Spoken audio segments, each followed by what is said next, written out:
texto de base para a nossa reflexão está em Jeremias capítulo 31. Jeremias 31. Jeremias 31, 31. Mandei para você o arquivo, você já deve ter dado uma lida, uma estudada, uma pesquisada. Eu imagino que você já preparou seu esboço, seu sermão para você pregar e falar de Jesus também para muitas pessoas. Essa é a nossa intenção, fornecer ferramenta para você, para que você possa estudar. Porque nós, ainda que estamos dentro de uma outra configuração nesses dias, forçados, é verdade, mas nós mantemos o mesmo princípio de trabalho. Nós ganhamos, treinamos, consolidamos, treinamos e enviamos. A ideia é aprender para ensinar. Aqui nós continuamos com esse espírito, aprender para ensinar, que nós não queremos aprender para dizer que sabemos alguma coisa. Pelo contrário, nós não sabemos nada e estamos aprendendo todos os dias. Então já foi enviado para você. Leia, estude, melhore, aprimore, porque Deus vai falar com você no seu estudo e através da sua pregação para alguém, tá bom? A nova aliança, o novo pacto, o texto de base é Jeremias 31, do 31 ao 34, que diz assim: estão chegando os dias, declara o Senhor, quando farei uma nova aliança com a comunidade de Israel e com a comunidade de Judá. Não será como a aliança que fiz com seus antepassados quando os tomei pela mão para tirá-los do Egito, porque quebraram a minha aliança, apesar de eu ser o Senhor deles, diz o Senhor. Esta é a aliança que farei com a comunidade de Israel, depois daqueles dias, declara o Senhor. Porei a minha lei no íntimo deles e a escreverei nos seus corações. Serei o seu Deus, serei o Deus deles, e eles serão o meu povo. Ninguém mais ensinará ao seu próximo, nem ao seu irmão, dizendo: conheça ao Senhor, porque todos eles me conhecerão, desde o menor até o maior, diz o Senhor, porque eu lhes perdoarei a maldade e não lembrarei mais dos seus pecados. Para dar um apoio, um texto de apoio para essa conversa, nós vamos ler Hebreus 9, do 14 ao 15. Hebreus 9, do 14 ao 15, que diz assim: quanto mais, então, o sangue de Cristo, que pelo Espírito eterno se ofereceu de forma imaculada a Deus, purificará nossa consciência de atos que levam à morte, de modo que sirvamos ao Deus vivo. Por essa razão, Cristo é o mediador de uma nova aliança, para que os que são chamados recebam a promessa da herança eterna, visto que ele morreu como resgate pelas transgressões cometidas sob a primeira aliança. Muito bem, então a intenção nossa nesta noite de finalizar, de encerrar nossa sequência de reflexões acerca das alianças, ou de algumas alianças, a respeito da nossa aliança com Deus, trazendo essa a aplicação, é levar a pensar sobre a antiga aliança e a nova aliança, o antigo pacto e o novo pacto. E para isso nós estamos encerrando, finalizando a conversa, com a aliança vermelha, a cor vermelha. Lembrando que na Bíblia nós vamos olhar, vamos estudar e vamos aprender um pouco a respeito da cor vermelha. E na Bíblia nós vamos falar sobre Jesus, sobre o sangue de Jesus, o sacrifício, a reconciliação, os pecados, a remissão dos pecados, a vida, a salvação, amor. São textos que vão jogar luz debaixo da cor vermelha sobre esses assuntos. Entre eles eu vou destacar 3 textos na noite de hoje. O primeiro, que está em Levítico 17:11, que fala de sangue, que fala da vida, pois a vida da carne está no sangue, e eu o dei a vocês para fazerem propiciação por si mesmos no altar. É o sangue que faz propiciação pela vida.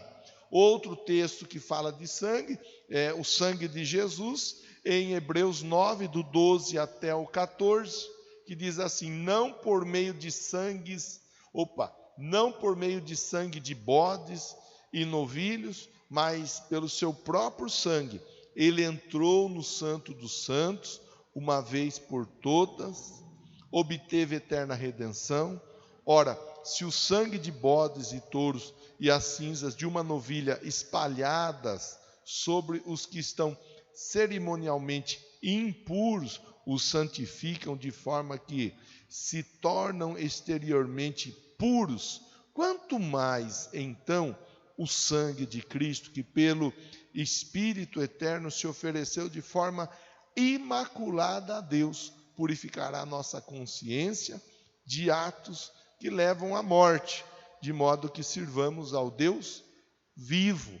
Um outro texto ainda para falar da cor vermelha, e está se referindo também ao pecado, Isaías 1,18, diz: venham, vamos refletir juntos, diz o Senhor, embora seus pecados sejam vermelhos como escarlate, é um tom de vermelho, eles se tornarão brancos como a neve, embora sejam rubros como a púrpura, está falando mais uma vez de um tom de vermelho, como a lã se tornarão. Quer dizer, aí há outros textos falando do vermelho, trazendo a ideia, o pensamento da cor vermelha, que nós não faremos leitura de todos esses textos, mas o encerramento, o fechamento da nossa conversa traz dois assuntos que, embora não tenha sido planejado lá atrás, nós não planejamos que fosse dessa forma, encerrar na noite de ceia, no dia de Páscoa,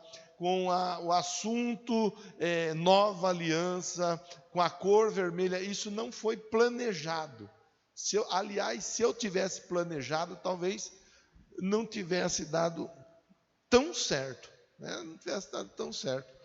O fato é, traz para a nossa reflexão, traz para o nosso pensamento o novo pacto, a nova aliança. Aí, na lição, no corpo da lição, eu propus 3 pensamentos. O primeiro deles, a epístola aos Hebreus. Ela é uma epístola que vai apresentar Jesus como sendo superior aos anjos, a Moisés, a Arão. Jesus, um sacerdócio superior, uma aliança superior. Então, coisas importantes para pensarmos. Moisés era importante? Sim, claro que era. Arão era importante? Sim, claro que era. Os sacerdotes no Antigo Testamento eram importantes? Sim, claro que eles eram. Os anjos são importantes? Sim, claro que são importantes. Mas Jesus é mais importante do que todos eles, está acima de todos eles. Outro pensamento importante que eu deixei aí para nossa reflexão, o motivo, o porquê da escrita da carta aos Hebreus.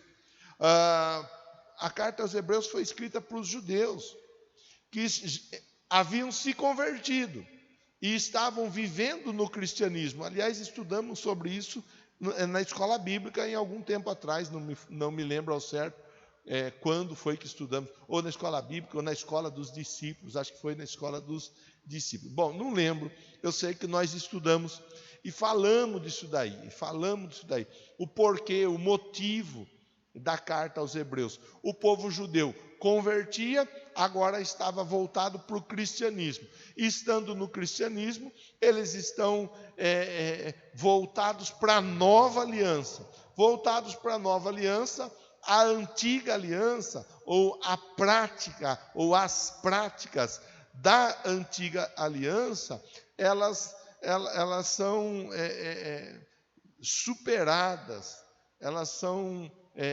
colocadas agora, elas ficam, tem uma outra palavra que me fugiu da memória, obsoletas, já não fazem mais parte a primeira aliança, porque a segunda aliança, ou a nova aliança, ela é a aliança que está sobre tudo, sobre tudo. Pois bem, então, o que acontecia? Os judeus se convertiam ao cristianismo. Estando eles convertidos ao cristianismo, começou uma perseguição. Começou uma perseguição em cima dos cristãos, e aí os cristãos tinham que pensar: bom, agora vocês vão decidir se querem viver ou querem morrer. Agora vocês vão decidir o que é que vocês querem para a vida de vocês. E muitos acabando ficando atemorizados, muitos acabando ficando com medo, eles acabavam voltando para o judaísmo. Então é escrita a carta aos Hebreus dizendo assim: olha, é o seguinte, Jesus, ele é superior aos anjos, ele é superior a Moisés, ele é superior a Arão, ele é superior aos demais sacerdotes, ele é superior e inaugurou uma aliança superior. As práticas do passado, agora elas já não fazem mais parte dos dias atuais para aqueles cristãos judeus. Só que os cristãos judeus, eles estavam tendo dificuldade, encontrando dificuldade em relação a isso daí. Logo a carta é escrita e o texto de apoio de Hebreus 9, do 14 ao 15, vai jogar luz na conversa da nova aliança. E o terceiro ponto importante que eu destaquei aí para reflexão, que a lei ou a antiga aliança, ela servia e serviu como aio. Aio do grego paidagogos. O aio era a figura de uma pessoa que acompanhava uma criança no aprendizado, como se fosse um professor. Mas o professor, ele na sala de aula, ele dentro da atual conjuntura, o professor na sala de aula ensina, o aluno que quer aprender, aprende, vai para casa, desenvolve a prática do aprendizado e boa. Já aqui dentro desse contexto do aio, o aio levava a criança para o aprendizado das escrituras, acompanhava o aprendizado, voltava com a criança para casa, acompanhava o desenvolvimento da criança. Então você vê que o aio, a figura desse pedagogo aqui, é uma figura que acompanhava desde o começo até o desenvolvimento e a prática e a aplicação. Pois bem, eu vou aproveitar que o Bezerra está por aqui, me abençoando com uma água. Vou pedir para ele ficar aqui, você me ajuda? O que você quer ser? Jesus ou pecador? Ai. Marcão, sobrou para você de novo. Vem cá, vou aproveitar o Bezerrinha e o Marcão, para de uma forma didática, como eu fiz pela manhã. Vem cá, Marcão, do meu lado aqui, ó.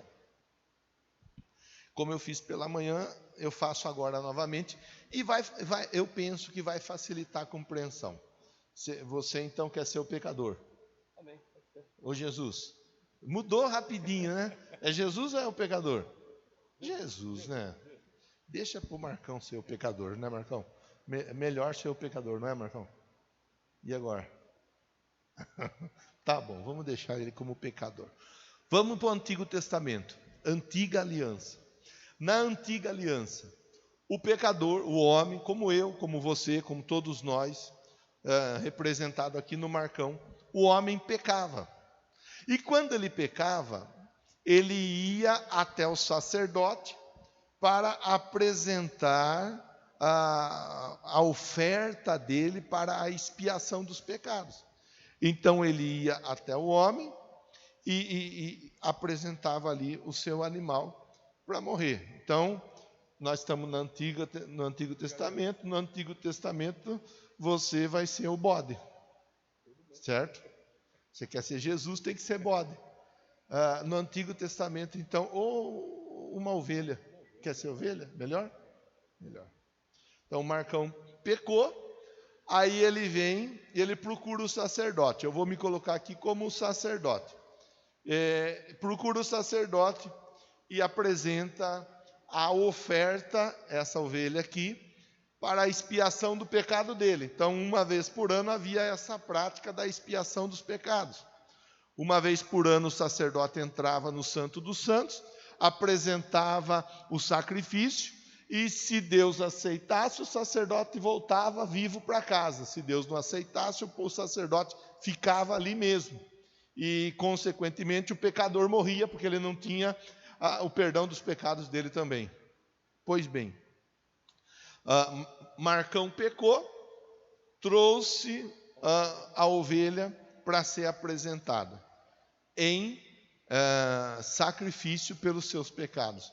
Então, de uma maneira muito simplória, mas que vai facilitar a compreensão. Funcionava mais ou menos assim. Está aqui o sacerdote, está ali o pecador, está aqui a ovelha.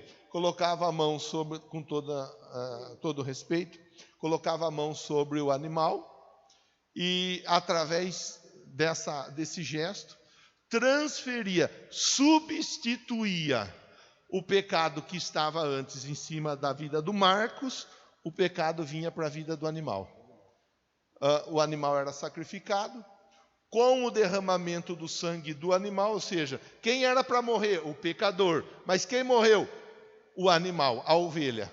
A ovelha morreu para trazer perdão de pecados para o pecador. Aqui diz assim, Hebreus 9, 22. De fato, segundo a lei, quase todas as coisas são purificadas com sangue. Sem derramamento de sangue não há perdão. Sem derramamento de sangue não há perdão. Então, para que houvesse perdão para ele, para o Marcos, era necessário que fosse derramado o sangue da ovelha, ou do bezerro, ou da bezerra, tinha que derramar o sangue. Pois bem, isso era no Antigo Testamento. Essa era a antiga aliança. Agora, no Novo Testamento, há a nova aliança. E na nova aliança, nós vemos João Batista dizendo assim: eis o Cordeiro de Deus que tira o pecado do mundo. É claro que não era um cordeiro animal, era de Jesus que ele estava falando. Mas através da morte de Jesus, o pecado da humanidade seria o quê? Substituído. Quem que é o pecador? A humanidade, representada aqui no Marcos. Mas a humanidade, ela recebe perdão através de quem? Através do Cordeiro de Deus, que é o próprio Jesus Cristo morrendo na cruz do Calvário, que foi o que nós relembramos na bênção do Calvário na sexta-feira, a morte de Jesus. Hoje, na Santa Ceia, nós celebramos a vida de Jesus. Na Páscoa, nós celebramos que Jesus está vivo, ele vive. Na sexta-feira, ele morreu na cruz. E quando Jesus ele está ali sendo crucificado e tendo o sangue dele derramado, todo o pecado, o meu pecado, o pecado do Marcos, o pecado dos músicos que me acompanhavam agora há pouco aqui no altar, o pecado seu que está acompanhando, todos os nossos pecados, o castigo que nos traz a paz estava sobre ele, Jesus. E pelas suas pisaduras, as machucaduras nas mãos, nos pés, no lado, pelas suas pisaduras, nós fomos sarados. Isso é importante nós entendermos.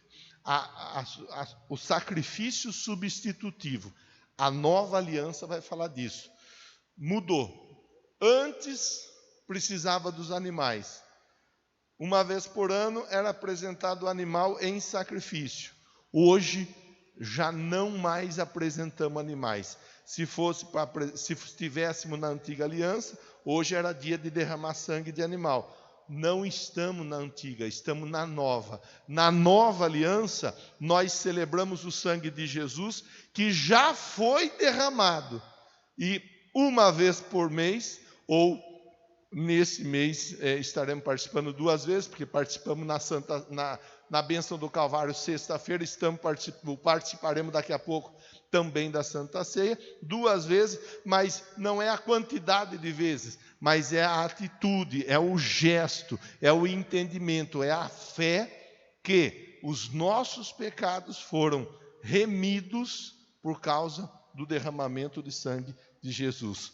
Continuamos pecadores, mas o sangue de Jesus nos purifica de todo o pecado.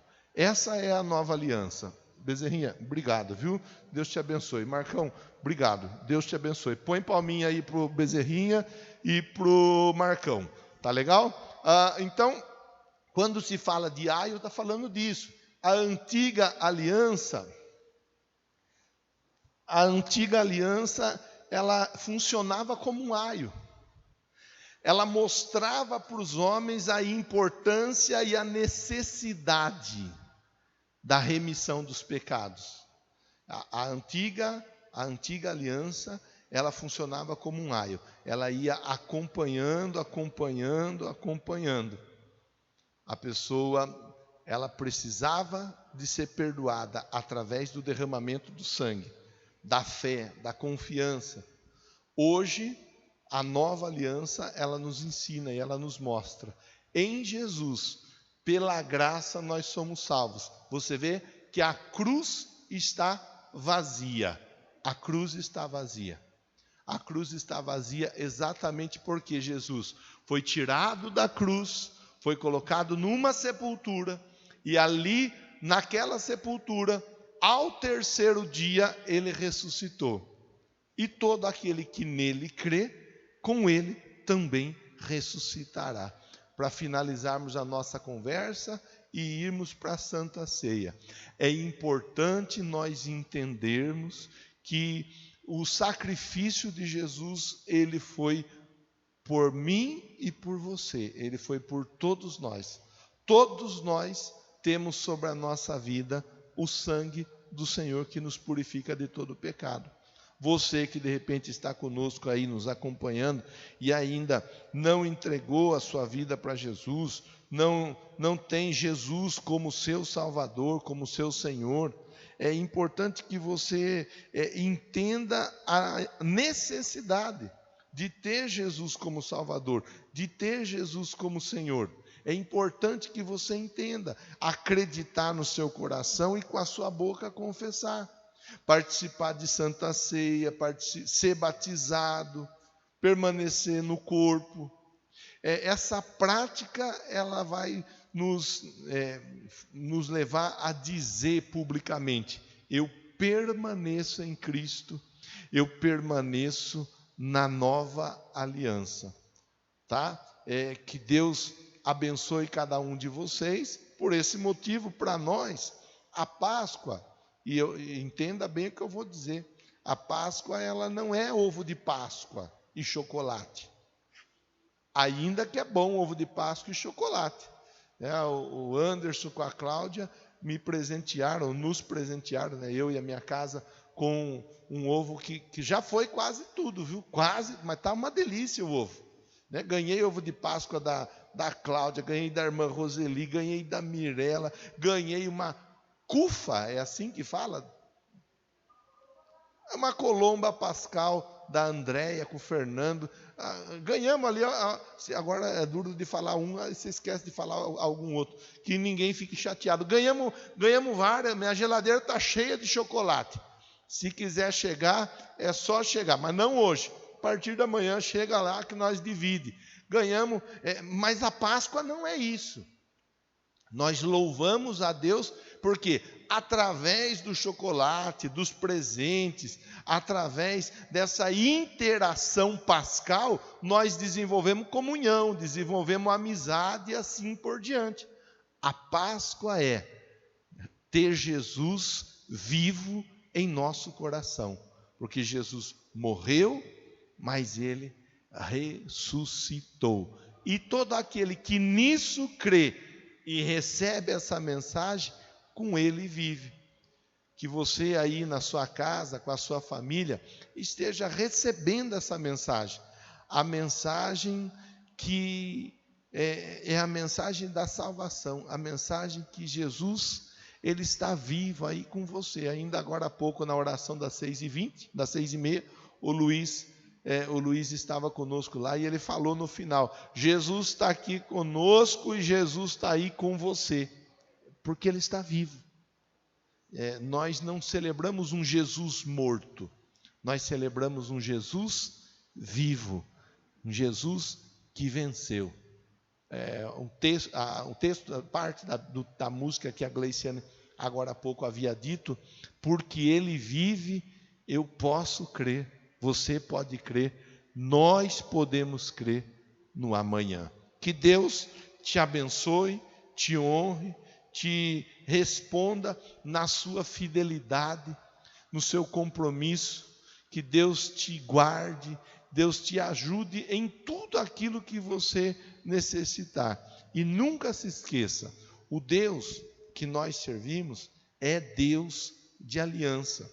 É Deus de aliança. Seja uma pessoa aliançada com Deus, aliançada com a sua igreja, com o altar da igreja que você congrega, aliançado com seu pastor, aliançado com seu esposo, com a sua esposa, aliançado com seus filhos, com seus pais, aliançado com a sua família. Seja uma pessoa que valoriza aliança, que valoriza compromisso. Seja uma pessoa aliançada em nome de Jesus. Eu quero ler o texto da ceia, 1 Coríntios 11:23, e logo a seguir nós vamos participar juntos desse momento tão importante para todos nós. Pois recebi do Senhor o que também lhes entreguei, que o Senhor Jesus, na noite em que foi traído, tomou o pão, tendo dado graças, partiu o pão e disse: isto é o meu corpo que é dado em favor de vocês, façam isto em memória de mim. Da mesma forma, depois da ceia, ele tomou o cálice e disse: este cálice é a nova aliança no meu sangue. Façam isto sempre que o beberem, em memória de mim. Porque sempre que comerem deste pão e beberem deste cálice, vocês anunciam a morte do Senhor até que Ele venha. Amém? Glória a Deus. Então nós vamos